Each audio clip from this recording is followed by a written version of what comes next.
हाय दोस्तों, मैं नितेश आप लोग का कॉन्सेप्ट ऑफ मैथमेटिक्स क्लासेस में स्वागत करता हूँ।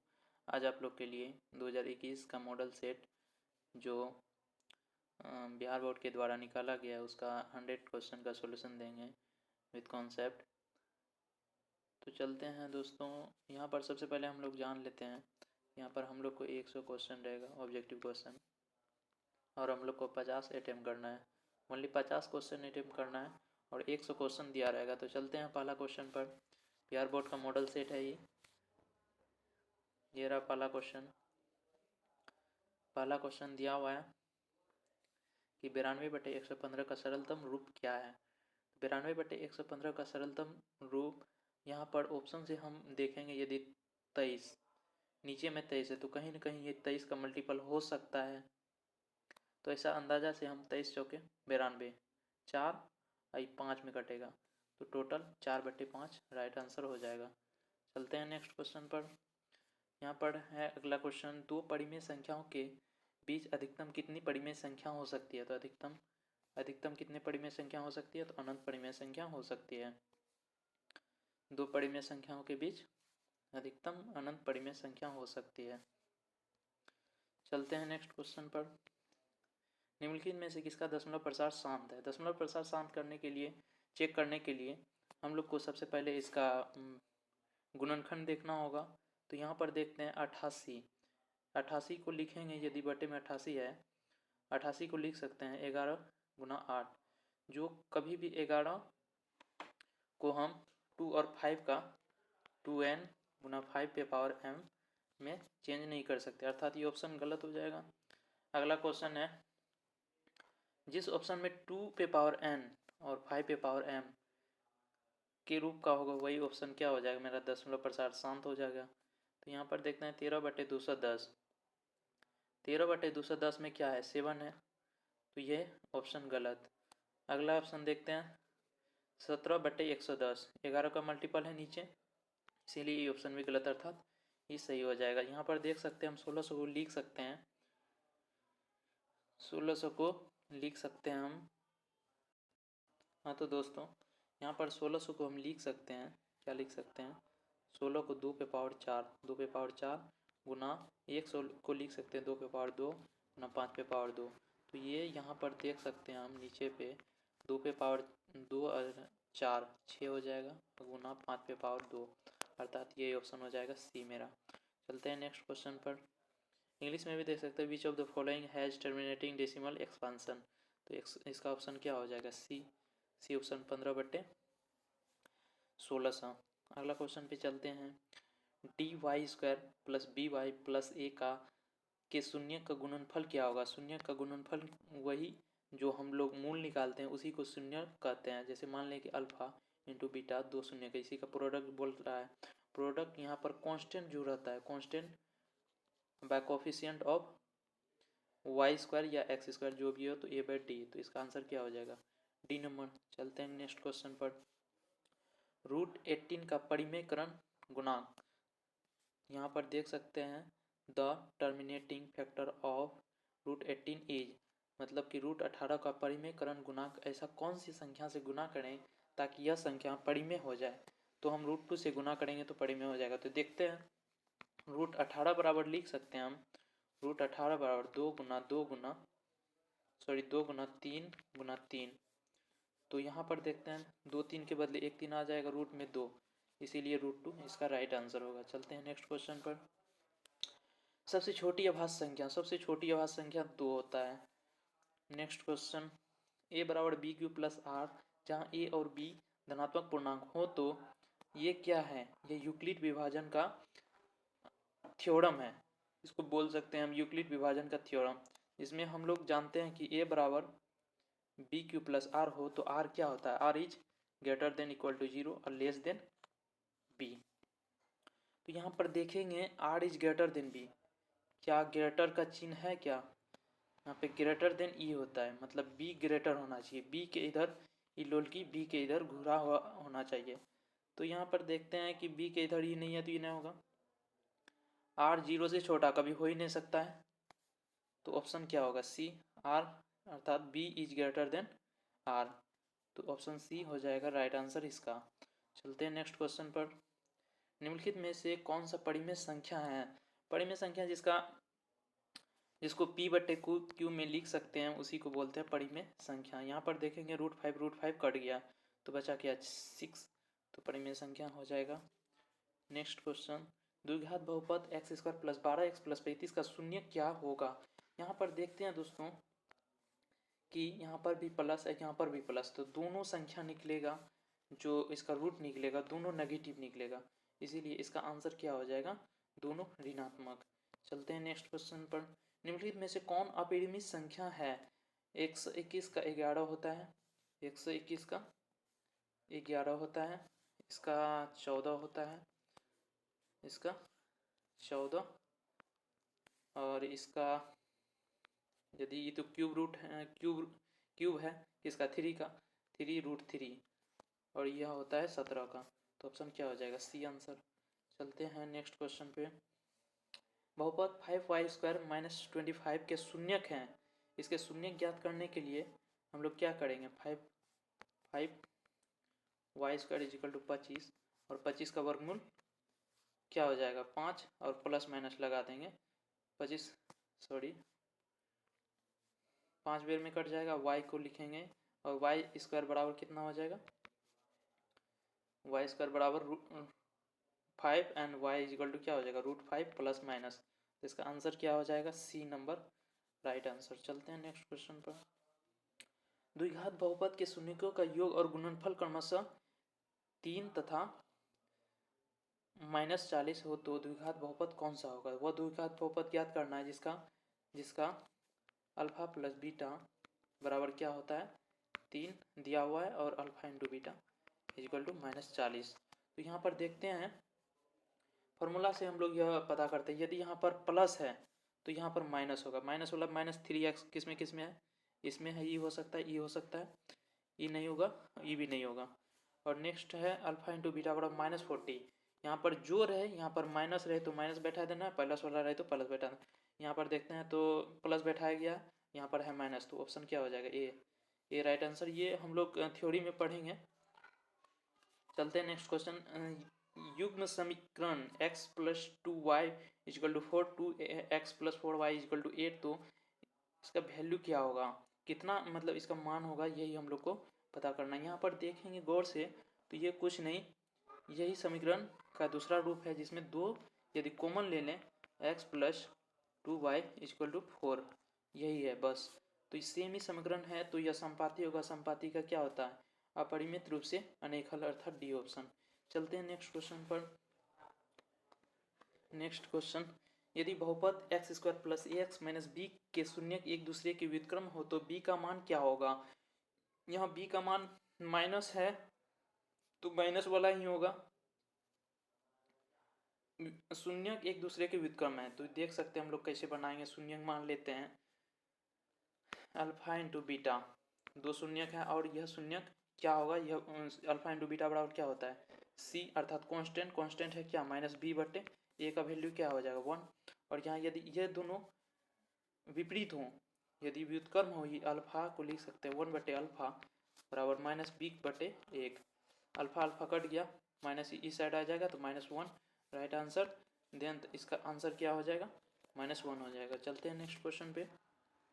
अर्धवृत्त का कोण कितना होता है? 90 डिग्री होता है, ये हम लोग जानेंगे थ्योरी में। ये हुआ अर्धवृत्त, जिसमें यहाँ से कहीं भी कोण बनाए तो वह कितना होगा, 90 डिग्री का कोण होगा। E90 E90 E90, यह 90 डिग्री का होता है। वृत्त के परिधि पर, अर्धवृत्त के कहीं भी परिधि पर बनाए कोण तो वह 90 डिग्री का होता है, ये हो जाएगा राइट आंसर। चलते हैं नेक्स्ट क्वेश्चन पर। द्विघात समीकरण ax² + bx + c = 0, a ≠ 0 के वास्तविक मूल नहीं है, यदि इसका वास्तविक मूल नहीं है तो क्या हो जाएगा, डी, अर्थात वियुक्ता कर क्या हो जाएगा, नेगेटिव होगा, अर्थात आंसर डी होगा, ई <0, डी b² - 4ac नेगेटिव होना चाहिए यदि रियल ना हो। तो चलते हैं नेक्स्ट। यदि अल्फा तथा बीटा समीकरण 2x² - x - 6 = 0 तो अल्फा प्लस 1/बीटा का वैल्यू क्या होगा? तो यहाँ पर देखिए दोस्तों, इसको लिख सकते हैं हम अल्फा इंटू बीटा बराबर alpha plus beta. Alpha plus beta का वैल्यू क्या है? -1/2। यहाँ से हम फॉर्मूला से हम निकाल सकते हैं -1/2 बाय -6 माइनस, फार्मूला से भी होता है माइनस, और यहाँ पर देखें तो -6/2, 2 कट जाएगा और माइनस माइनस प्लस हो जाएगा, नीचे माइनस है तो -1/6, अर्थात राइट आंसर क्या हो जाएगा? राइट आंसर हो जाएगा डी नंबर। चलते हैं नेक्स्ट क्वेश्चन। समांतर श्रेणी 3, -3, 4, 11 और 18 ... का 21वां पद कौन सा है? ये हम लोग को ज्ञात करना है। यहाँ पर देखेंगे ए का वैल्यू क्या है? -3, डी का वैल्यू क्या है? 4, 3, 7, डी का वैल्यू 7, और 21वां पद ज्ञात करने के लिए ए 21 बराबर क्या होता है? ए का वैल्यू -3 प्लस एन का वैल्यू 21 माइनस 20 इंटू डी का वैल्यू 7, 7 दूनी 14, 137 इज द राइट आंसर। चलते हैं नेक्स्ट क्वेश्चन पर। निम्नलिखित में से कौन सा द्विघात समीकरण है? द्विघात समीकरण वही होता है जिसमें कि x किसी के नीचे नहीं होना चाहिए, अर्थात बटे में x नहीं होना चाहिए, वो नहीं होता है द्विघात समीकरण। तो यहाँ पर देखते हैं बटे में ई गलत। और नेक्स्ट क्वेश्चन में देखते हैं रूट में भी x नहीं होना चाहिए, तो ये भी ऑप्शन गलत। तो ऑप्शन क्या हो जाएगा? ए। इसको एक्सपेंस करने के बाद x³ कट जाएगा और x² बचेगा, तो इसीलिए द्विघात समीकरण हो जाएगा इसका आंसर। चलते हैं नेक्स्ट क्वेश्चन पर। समांतर श्रेणी 80, 76, 72, 68 का कौन सा पद जीरो होगा? जीरो निकालने के लिए सबसे पहले ए एन का वैल्यू क्या है? यहाँ पर जीरो लेना होगा। कौन सा पद जीरो बराबर ए का वैल्यू क्या है? 80 प्लस एन माइनस एन का वैल्यू, तो हमको ज्ञात करना है n-1 इंटू डी का वैल्यू क्या है? -4, माइनस में 4 हो जाएगा। 80 को इधर करेंगे तो -80, -4 से भाग दे देंगे, माइनस माइनस कट जाएगा, 4 दूनी 20, अब प्लस 1 करेंगे तो 21 इसका राइट आंसर, अर्थात इसका आंसर क्या हो जाएगा? B number. चलते हैं नेक्स्ट क्वेश्चन पर। यदि समांतर श्रेणी का सामान्य पद 6 - 4n है तो इसका सार्व अंतर ज्ञात करना है। सार्व अंतर ज्ञात करने के लिए हम लोग दो वैल्यू लेंगे, एक बार n का वैल्यू 1 लेंगे, एक बार n का वैल्यू 2 लेंगे। तो देखते हैं इसमें सार्व अंतर क्या निकलता है। n का वैल्यू 1 लेंगे तो 6 -4 इंटू 1, अर्थात इसका वैल्यू क्या हो जाएगा? 4 इंटू 1 इज इक्वल टू 2। यहाँ पर लेते हैं 6 - 2 इंटू 2, अर्थात 2 हो जाएगा इसका। यहाँ पर 4 है, यहाँ पर 4 है। 6 - 4 इंटू 2, 4 दूनी 8 -8, तो -2 हो जाएगा। इसमें देखेंगे ये दोनों में डिफरेंस कितना है? 2 से -2 में गया, अर्थात -4 इसका राइट आंसर सी हो जाएगा। चलते हैं नेक्स्ट क्वेश्चन पर। निम्नलिखित में कौन सा समांतर श्रेणी है? तो समांतर श्रेणी होने के लिए उसमें सारा अंतर होना चाहिए। तो देखते हैं, ई तो जीपी में है, ई भी जीपी में है, और यहाँ पर देखते हैं 2 माइनस एक बार प्लस हो रहा है, माइनस हो रहा है, तो ये समांतर श्रेणी में नहीं हो सकता। ये जीपी में ये भी नहीं होगा, ये भी नहीं होगा, तो आंसर क्या हो जाएगा? यही हो जाएगा। यहाँ पर देखिएगा दोस्तों 3/2, 1/2, इसमें डिफरेंस देखते हैं तो कितना का डिफरेंस है? तो -1 का डिफरेंस है। -1 घटाते जाइएगा, ये निकल जाएगा। चलते हैं नेक्स्ट क्वेश्चन में। मूल बिंदु का नियामक कितना होता है? मूल बिंदु का नियामक 0, 0 होता है। Next question. यदि त्रिभुज ABC और PQR तथा QR/BC = 2/3 है तो एरिया ऑफ ट्रायंगल PQR/ट्रायंगल ABC। PQR क्या है? दो, इसमें देखिए भुजा का स्क्वायर कर देना है, ओनली कुछ जी करना है, भुजा का स्क्वायर 4/9 हो जाएगा राइट आंसर। चलते हैं नेक्स्ट क्वेश्चन पर। दी गई आकृति में x का मान ज्ञात करना है। दी गई आकृति में क्या करना है? x का मान अर्थात ई कोण निकालना है हमको। ई कोण निकालने के लिए सबसे पहले त्रिभुज का तीनों कोणों का योग 180 होता है, 6, 5, 11, 110, तो यह क्या है? 70, ये 70, तो ये भी 70 हो जाएगा। राइट आंसर क्या होगा? C number. Right answer C number. चलते हैं नेक्स्ट क्वेश्चन पर। बिंदुओं R0, 6 तथा S 8, 0 को मिलाने वाली रेखाखंड के मध्य बिंदु का नियामक कितना होगा? 0 + 8, 4 एक ही ऑप्शन में मिल रहा है तो डी हो जाएगा। चलते हैं नेक्स्ट क्वेश्चन। बिंदुओं 4, 6 तथा 8, 2 के बीच की दूरी कितनी है, इसका दूरी ज्ञात करना है।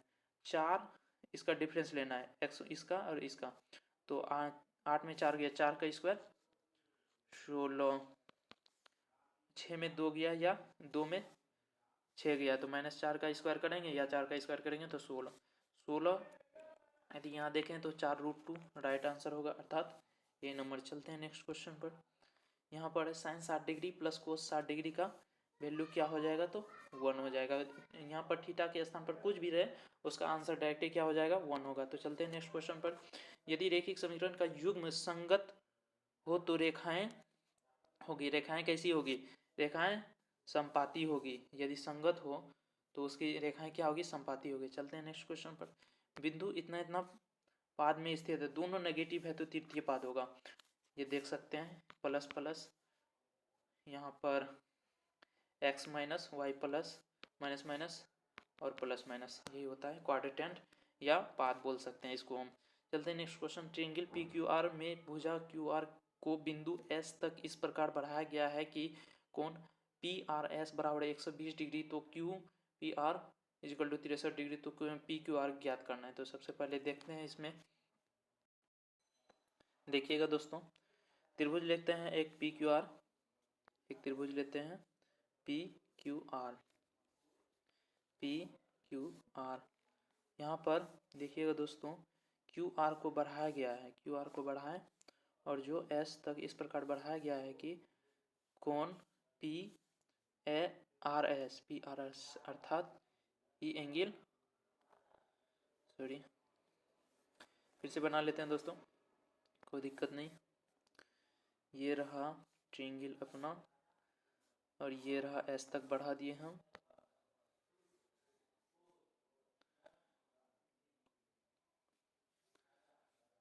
ये रहा ट्रायंगल, इसको हम S तक बढ़ाएं। ये